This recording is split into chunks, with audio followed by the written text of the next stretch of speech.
Today's date, January 10, 2014, on a Friday, 11:48 p.m. Pacific Time. And up next, this is your Radiation Fukushima report from E&E News. Let's begin with the first report. NRC comments on steam at Fukushima Unit Number 3. Gunderson says plutonium could be causing fissions, heating up melted fuel. This is an audio. It was published January 10, 2014, at 8:45 a.m. Eastern Time by E&E News. U.S. Nuclear Regulatory Commission spokesman David McIntyre on steam coming from Fukushima Daiichi Unit Number 3, January 9, 2014. This also happened last year at this time and periodically since the tsunami in 2011.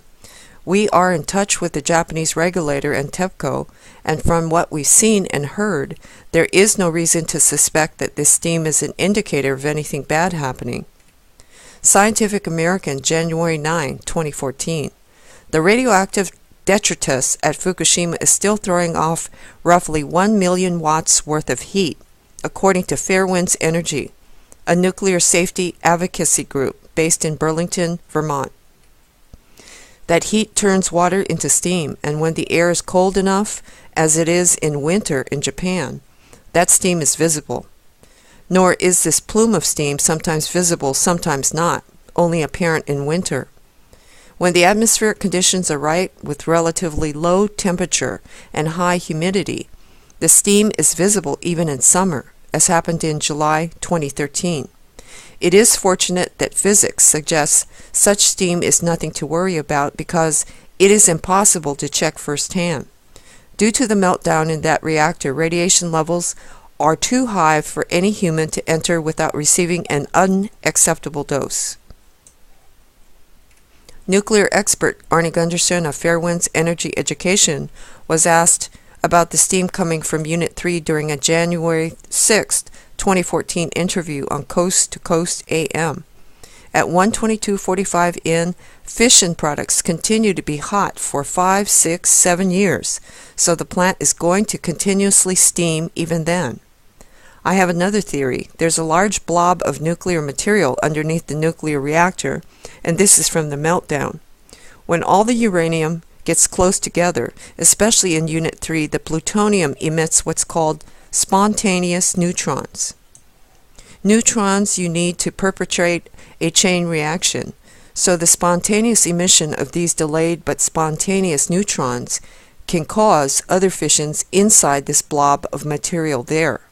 It's sometimes called subcritical multiplication. The net effect is scientists aren't looking at all the heat sources. You've got this radioactive rubble, and that's the focus, but it's possible that we can also be having some additional fissions that are occurring in that blob that are keeping the remnants of the core hotter than scientists would believe that is occurring. And you can listen to the full broadcast for subscribers to download right here. For now, it's also available on YouTube right here, if you wish. And let's go to the next report. Just a moment. Host says Fukushima may be one of the biggest events to ever affect us in modern times. Gunderson said it should be level 8 on INES scale, and this is an audio.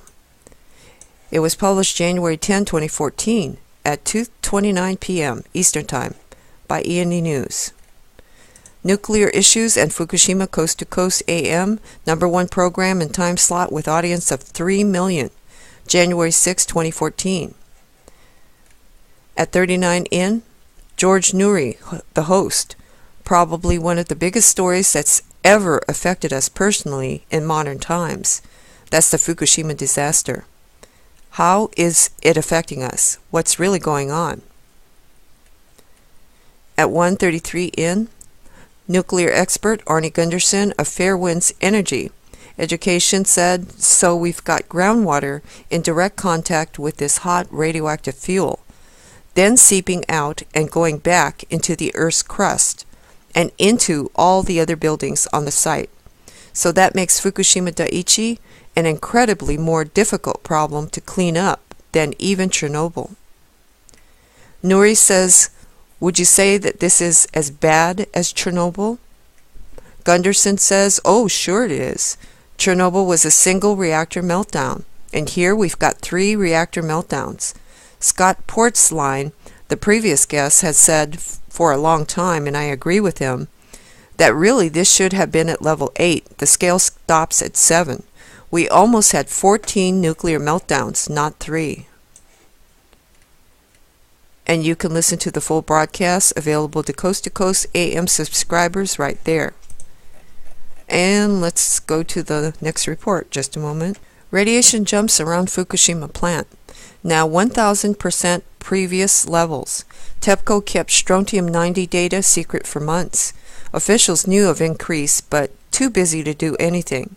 Government holds Friday meeting about what can be done, and this was published January 10, 2014 at 5 p.m.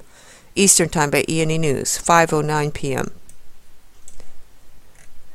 Asahi Shimbun, January 10, 2014, with emphasis added. TEPCO withheld 140 measurements of radioactive strontium levels taken in groundwater and the port of the Fukushima No. 1 nuclear plant between June and November of last year. Strontium levels exceeded the all-beta readings in some instances, leading the utility to decide they were wrong and to withhold them from public releases, TEPCO officials said. January 8. Previously, TEPCO officials said they had not released the data because the numbers were not confirmed. Company officials on January 8 insisted the utility had no intention to conceal information. NHK, January 10, 2014, emphasis added. Nuclear regulators will discuss measures to prevent the increase of radiation levels around the crippled Fukushima Daiichi plant. The level of radiation at the plant's border rose to more than 8 millisieverts in annualized figures in December, from less than 1 millisievert in March in the same year. The regulators say that's due to the increasing number of storage tanks for radioactive water at the plant.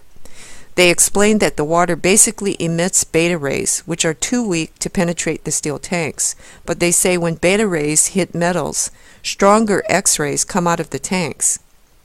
On Friday, the regulators are holding a meeting of experts to discuss measures against the increase.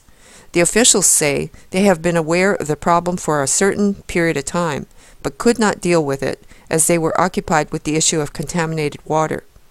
Asahi Shimbun, January 10, 2014, with emphasis added, radiation levels around the boundary of the crippled Fukushima No. 1 nuclear plant have risen to 8 times the government standard of 1 millisievert per year, TEPCO said. The Nuclear Regulation Authority is scheduled to hold a meeting January 10 to discuss countermeasures.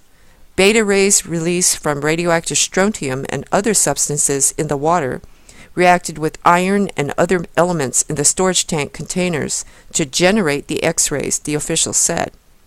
With a succession of high radiation levels reported on the plant premises and elsewhere, the NRA set up radiation monitoring devices at an additional 400 locations. And you can also see this report if you wish. And that's going to do it for your Fukushima radiation report. Thanks for watching, and please stay safe. Pink out.